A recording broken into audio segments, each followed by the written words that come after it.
ঠিক আছে, তৃণমূল যেটা করছে এটা ভালো নয়, গণতন্ত্রের জন্য এটা ভালো নয় যেটা করছে। আপনার নিরাপত্তা কোথায়? হ্যাঁ, আপনাকে যে ঘিরে এটা তো তৃণমূলের কালচার।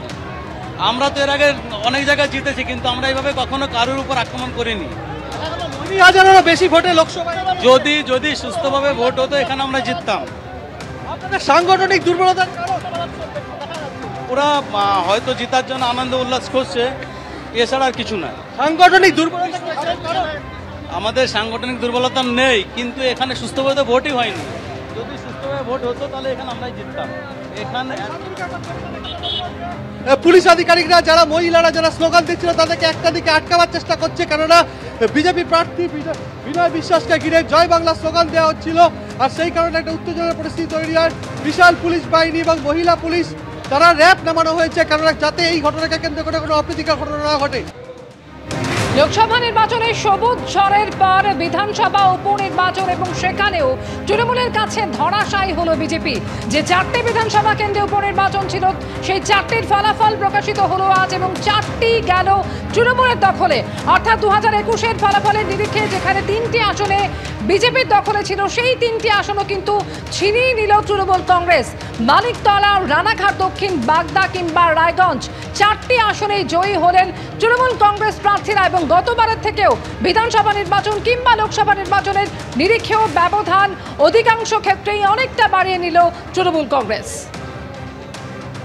আর এই 4 কেন্দ্রের মধ্যে বাগদা বিধানসভা উপনির্বাচন, সেখানেও তৃণমূল কংগ্রেস প্রার্থী মধুপর্ণা ঠাকুর তিনি জয়ী হলেন, যা নিঃসন্দেহে মতুয়া ঠাকুর বাড়ির কাছে প্রেস্টিজ ফাইট ছিল এবং 13 বছর পর সেই আসন এবার তৃণমূলের দখলে গেল। মধুপর্ণা ঠাকুর যিনি 30,000-এরও বেশি ভোটে জয়ী হয়েছেন। বিজেপির প্রার্থী বিনয় কুমার বিশ্বাসকে দেখে জয় বাংলা স্লোগান দেন তৃণমূলের কর্মী সমর্থকেরা। পরে গণনা কেন্দ্র থেকে বেরোনোর সময়ও পরাজিত প্রার্থীকে ঘিরে জয় বাংলা স্লোগান শাসক দলের কর্মীদের।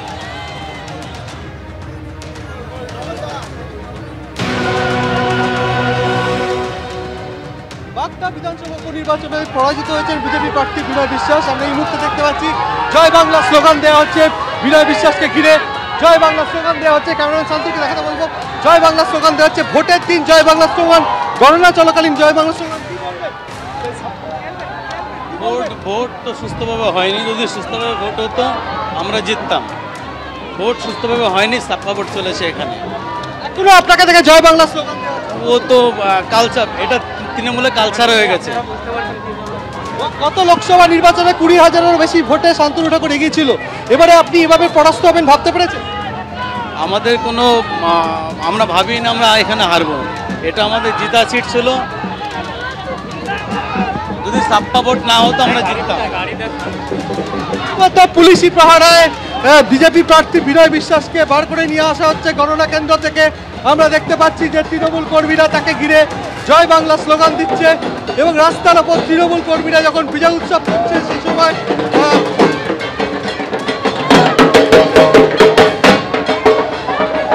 রীতিমতো উত্তেজনার পরিস্থিতি।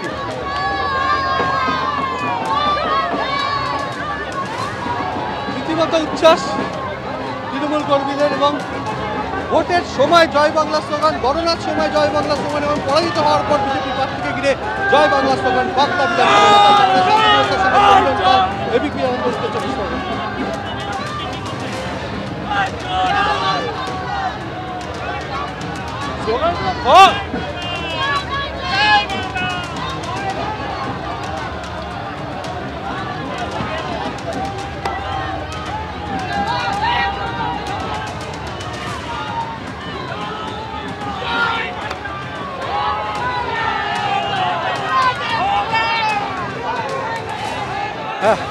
এই মুহূর্তে আমরা দেখতে পাচ্ছি বাগদা রোড দিয়ে বিজেপি প্রার্থী বিনয় বিশ্বাসকে নিয়ে আসা হচ্ছে।